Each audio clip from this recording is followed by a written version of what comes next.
अस्सलाम वालेकुम स्टूडेंट, कैसे हैं आप सब। उम्मीद करती हूँ आप सब बिल्कुल ठीक होंगे। तो आज का जो हमारा टॉपिक था 8.28 चैप्टर है बायोलॉजी का, क्लास 9 का। उसमें हम देख रहे थे कंपोनेंट्स ऑफ ह्यूमन फूड। ठीक है, उसमें हमारे पास थर्ड टॉपिक है प्रोटीन। हमने डिस्कस किया कार्बोहाइड्रेट, लिपिड, और अब प्रोटीन की बारी है। तो इसमें हम देखने जा रहे हैं proteins are composed of amino acid. ये मुश्तमिल होता है अमाइनो एसिड पे। Proteins are the essential component of the cytoplasm membranes and the organelles. जो ऑर्गेनल्स होते हैं, सेल ऑर्गेनल्स होते हैं, उसके लिए भी प्रोटीन बहुत एसेंशियल, बहुत ज़रूरी होता है।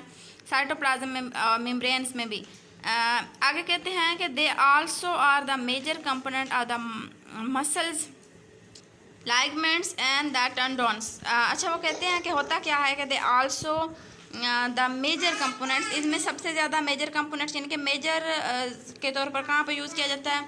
मसल के अंदर, लैगमेंट्स के अंदर और टेंडोन्स के अंदर। कहते हैं आगे कहते हैं कि हम इसको यूज़ करते हैं as we use protein for growth. अच्छा, ग्रोथ के लिए, इंसानों के बढ़ने के लिए, उसकी नशोनुमा के लिए, उसके बढ़ोतरी के लिए बेसिकली हम प्रोटीन यूज़ करते हैं। Many proteins play role as enzymes. हमें पता है कि हम कहते हैं कि most of the enzymes are protein. तो यहाँ पे वो कहते हैं कि many proteins play role as enzymes. ठीक है, एंजाइम के तौर पर भी रोल प्ले करती हैं। Protein can also be use, ये यूज़ किए जाते हैं, इस्तेमाल किए जाते हैं कहाँ पे? Also be use for the gaining energy. ये आल्सो यूज़, ये हमेशा जो है ना, जैसा कि यूज़ किए जाते हैं एनर्जी को हासिल करने के लिए। 1 ग्राम ऑफ द प्रोटीन का जो 1 ग्राम होगा वो कितने कंटेन मुश्तमिल होगा? 0.4 kilo calories of the energy. अच्छा, तो अगर हम देखें, हमने देखा था लिपिड के अंदर तो वो था 0.9 कैलोरीज। ठीक है, और 0.4 पर ग्राम था कार्बोहाइड्रेट्स। तो इसका मतलब है कि सबसे ज़्यादा कैलोरीज कहाँ पे होती हैं? लिपिड्स के अंदर होती हैं। लिपिड्स में क्या चीज़ें आ जाती हैं? घी, मक्खन, एग, बटर, दूध, ऑयली चीज़ें बेसिकली अगर आप बात करें तो उसमें चीज़ वगैरह, तो ऐसी चीज़ के अंदर कैलोरीज ज़्यादा होती हैं। तो वो कहते हैं कि अच्छा, प्रोटीन के अंदर 0.4 कैलोरीज पाई जाती हैं ऑफ एनर्जी की।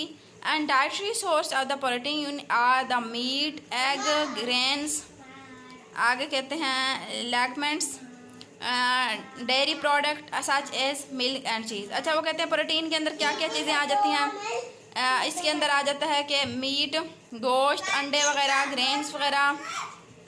डेयरी प्रोडक्ट के अंदर आ जाता है कि डेयरी प्रोडक्ट के अंदर अगर हम बात करें तो वो कहते हैं दूध भी आ जाता है और चीज़ भी आ जाता है। अगर हमने लिपिड को देखा था तो लिपिड के अंदर भी मोस्टली जो चीज़ें आ रही थी, प्रोटीन आ रहा था। ये सारी चीज़ें लाइक वो कहते हैं कि इसमें भी हमने देखा था मटन आ रहा था, एग्स, चीज़, बटर, और जहाँ पे भी कुछ चीज़ें जो है ना उस जैसी सिमिलर पाई जाती हैं। तो जहाँ पे हमने डिस्कस किया प्रोटीन को, एक तो वो कहते हैं अमाइनो एसिड का बना होता है, बहुत एसेंशियल चीज़ होती है इंसान के ऑर्गेनल्स के लिए, और साइटोप्लाज्म मेम्ब्रेन में सारा कुछ। आगे उन्होंने एक और चीज़ कहा है कि प्रोटीन्स को एज अ एंजाइम्स भी रोल प्ले करते हैं, और किन किन चीज़ों में प्रोटीन होता है ये भी उन्होंने बता दिया है। अच्छा, आगे एक और देखें, एक बॉक्स बना हुआ है, protein can be converted into carbohydrates.